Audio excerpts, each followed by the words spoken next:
I have to go with my mom first, so use this money to get to the hospital. My husband gives me $20 suddenly, and I'm surprised.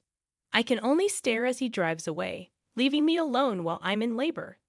Shockingly, he prioritized picking up his mom for her lessons over being with me during this crucial time. Despite his mom constantly putting me down, I tolerated it for the sake of our unborn child. But now, I realize someone who neglects their child doesn't deserve to be a parent. Despite the pain, I decide to face childbirth alone. I'm Catherine. I married Bob, who is 3 years older, right after college.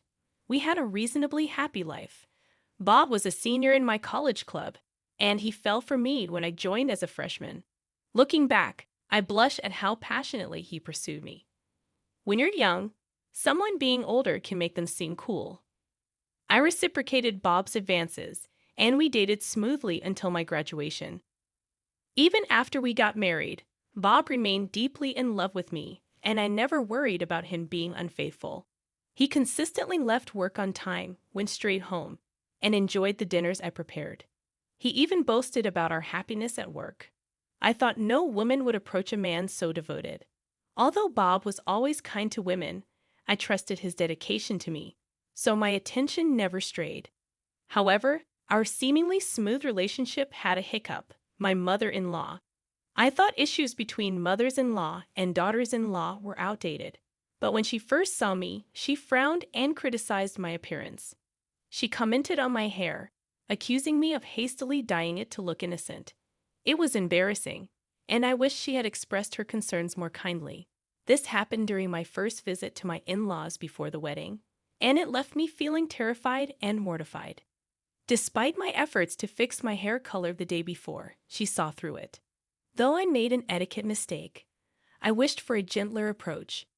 Being virtually kicked out of my in-laws' home on my first visit, separated from Bob because of my hair color, I was downcast. Later, Bob reassured me, saying his mom was just nervous and came off a bit harsh, insisting that she really did like me. "Don't worry, she's on board with our marriage and wants you to visit again," Bob said in a nonchalant tone, which irritated me. She insulted me in front of him, and now he seemed to be defending her. I couldn't shake the feeling that her invitation wasn't genuine. Was she planning to make us live with her and subject me to constant criticism? Despite my concerns, when we did get married, my mother-in-law didn't suggest such a living arrangement. I felt relieved, but it didn't last long as she started frequently calling Bob to come over. He's done with college and got a job back home, and now he's married all of a sudden. I've been so lonely. Why don't you let Catherine have a break and come stay with me for about a week? I was surprised to see such emails addressed to Bob. Showing me the message, Bob asked for my opinion.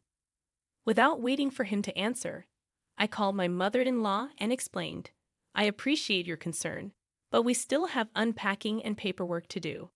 It'll be a while before he can take a break. I'm sorry." In response, she insisted, "You can do the unpacking yourself. Don't always rely on my son." I nodded and ended the call. It felt like she was pretending to care about me, but her real motive was to have her son by her side. Was there no consideration for a newlywed couple? I felt frustrated with my inconsiderate mother-in-law and upset with Bob, who went along without resisting. He explained that his mother had always been overprotective, especially after separating from his father. When he decided to go to college, she tried to stop him, even crying. Though he managed to convince her, they maintained nightly communication through emails or phone calls. While I admired their close relationship, I began to question if there should be some appropriate boundaries, given that they were both adults. Despite this, I recognized that every family has its dynamics, and it wasn't fair to judge. One weekend, my usually late-sleeping husband surprised me by waking up early to go shopping with his mom. She wanted his opinion on buying clothes, and he promised her first, leaving me upset.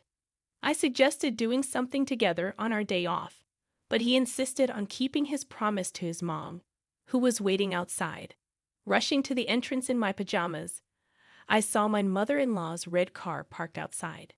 With a sly smile, She teased me for still sleeping at that hour and suggested getting me an alarm clock as a gift. Laughing, she took my husband's hand and led him away cheerfully. I was dumbstruck, watching their intimate interaction as they drove away. After that incident, I noticed changes in my husband. He almost stopped doing the household chores he used to handle regularly and began visiting his parents' house almost every weekend. His attitude towards me turned more demanding, criticizing my habits. He claimed I was lazy and not fulfilling my duties as a housewife, even suggesting I visit my parents. I never knew what my mother-in-law said about me, but my husband seemed influenced by her. He never complained about my naps or lack of makeup when we were dating, but now he echoed his mother's concerns. Considering how my mother-in-law treats my husband like her boyfriend, it felt like she was just trying to annoy me. I had hoped things would improve when we had a child, but my doubts about my husband increased. Soon after I found out I was pregnant, my husband was thrilled, expressing joy and support. However, my mother-in-law's harassment escalated. She frequently called my husband for trivial matters like shopping, doctor visits, or house cleaning, leaving me pregnant and alone. When I tried to explain to my husband that his mother's actions seemed malicious towards me, it didn't go well. He got suddenly furious, insisting that his mom cares and suggests I spend more time with my parents. He warned me that getting upset like this would affect our baby and urged me to accept his mom's care. After that, he frequently left me alone. As my morning sickness worsened, I expressed my need for his support, but he dismissed it, saying his mom wanted to be alone during her pregnancy too. Feeling physically and mentally drained, I decided to face the challenges on my own. On a day we were shopping for baby items, we unexpectedly ran into one of my husband's colleagues. The colleague praised Bob for attending parenting classes and being excited about becoming a dad. Surprised, I blurted out my frustration, but Bob quickly downplayed it with a sheepish grin. It turned out he had been portraying himself as an enthusiastic, soon-to-be dad at work, even making up stories. Although I stayed silent to avoid an argument, my anger started to build up. Despite my feelings, he continued to prioritize errands with his mother-in-law, and when we met his colleagues, they would envy me, saying, "Catherine, you've got yourself a dream husband." Over time, this behavior eroded my trust in Bob's actions and words. I can't confirm if the stress triggered it, but one weekend, while making lunch, I noticed my pants were wet. The realization hit me, my water had broken. I urgently called to Bob, still asleep, telling him to prepare the car immediately. Bob, initially groggy, quickly grasped the situation, turning pale and rushing to assist me. The nurse had emphasized heading straight to the hospital if my water broke, and understanding the potential urgency, Bob started to panic. As we were finally in the car and on our way, with contractions starting, Bob's phone rang. Unable to pick up while driving, I, fighting through the pain, saw Linda, his mother's name on the screen. A sinking feeling washed over me. For a while, the ringtone persisted, and thinking it might be quicker to explain, I reluctantly answered, "Bob, where are you? Remember, today is our weekly knitting class. Did you forget?" The cloying voice, usually absent when speaking with me, sent shivers down my spine. I explained my situation to my mother-in-law. My water just broke, and I'm on my way to the hospital with Bob. Her response shocked me. She yelled at me, saying it had nothing to do with her, and accused me of using her son as a taxi service. Even when I remained silent, her shrill voice persisted. "Can I speak to Bobby? I've got my weekly sewing class today, and I had this planned first." I was speechless. Not only did she not care about her grandchild's welfare, but she also outright said so. "I'm sorry, Catherine," my husband said quietly. At first, I thought he was apologizing for his mother's outburst, but then I realized he was opening the back seat door where I was lying down. Confused and in intense pain, I had no idea what he meant. He then said, "I'd promised to drop off my mom, so can you call a taxi or an ambulance from here? I'll catch up with you, promise." "Hold on a second." You're prioritizing her sewing class over your own child. I can't convince her, so you've got to talk to her. It's getting more painful. We need to hurry. Frustrated, I raised my voice as my patience wore thin. But my husband grimaced and justified. It's a weekly thing. Can't be helped, right? I'm sorry. I forgot to tell you about it. Here's some money. Try to manage with this. He handed me $20 from his wallet, then returned to the driver's seat and drove off without hesitation, leaving me not far from home. This couldn't be happening. Left near our house, mindful of the neighbors, I quickly looked up a taxi service. Meanwhile, I felt the amniotic fluid flowing between my legs. Panicking for our baby's safety, tears welled up as I struggled with my phone. Neither the baby nor I deserved this, Catherine. Suddenly, I heard my name being called. I turned and saw a familiar face. You look so pale. No time to chat. Get in the car now. This kind person helped me into the back seat, and her husband adjusted the front seat for my comfort. The rest was a blur. Upon arriving at the main hospital, they quickly wheeled me into a room prepared by the nurses. Despite the intense pain, I was told I still had some time before giving birth and should rest. The agony was so overwhelming that at times I felt like passing out. Then my phone rang. Thinking it might be my mother returning my call, I discovered it was my husband. Looking at the clock, nearly 3 hours had passed since my water broke, and I was appalled that he was just arriving at the hospital.